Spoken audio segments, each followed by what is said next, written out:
நேத்துலேருந்து பார்த்தீங்கன்னா, திரு விஜய் அவர்களும், திருமதி சங்கீதா விஜய் அவர்களும் விவாகரத்து அப்படின்னு சொல்லி வைரலா போயிட்டே இருக்கு நேத்து மதியானத்துல இருந்து. இது உண்மையா இருக்கக்கூடாது அப்படின்றது தான் பல பேரோட எண்ணம். நானும் அப்படிதான் நினைக்கிறேன். பட் இது இப்போ வரைக்குமே இது உண்மையா பொய்யான்றதே தெரியல. ப்ரெஸ் மீட் அவங்க 2 பேருமே குடுக்கல.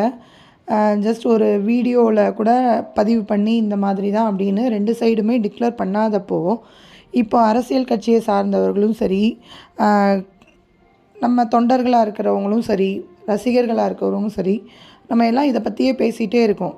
பட் அதெல்லாம் தாண்டி அவங்க 2 பேரோட தனிப்பட்ட ஒரு விஷயம் இது வந்து.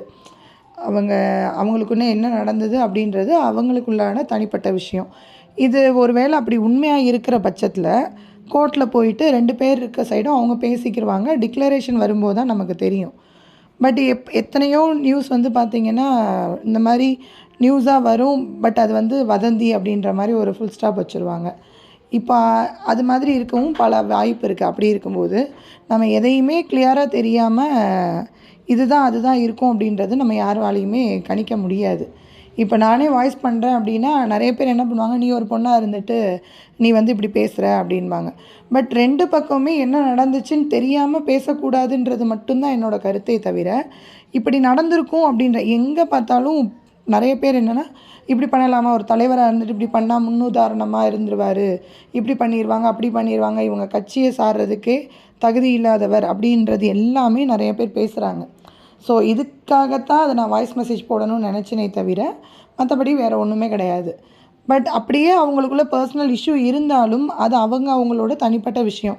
நிறைய பேர் உதாரணத்துக்கு நம்ம யாருமே சொல்ல வேண்டியதில்லை. நம்ம எம்ஜிஆர் அவர்களும் அரசியலுக்குள்ளே வரும்போது ஜெயலலிதா அம்மையாரோடு சேர்த்து வச்சு தான் பேசினாங்க. பட் 2 பேருமே அவங்க கொள்கை கோட்பாடில் கரெக்டாக இருந்து அரசியலில் 2 பேருமே சாதிச்சு தான் போனாங்க.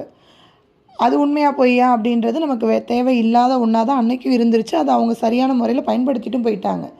இப்பயும் இதே நடந்துகிட்ருக்கு விஜய் அவர்களுக்கும். ஸோ அப்போ இதில் என்ன நடந்துச்சு அப்படின்றது தெரியறதுக்கு முன்னாடியே நம்ம இவ்வளோ விவாதங்கள் பண்ண வேண்டிய அவசியமும் இல்லை. அப்படியே வந்தாலும் அது அவங்க 2 பேர் சம்மந்தப்பட்ட விஷயமாக தான் பார்க்கணும்.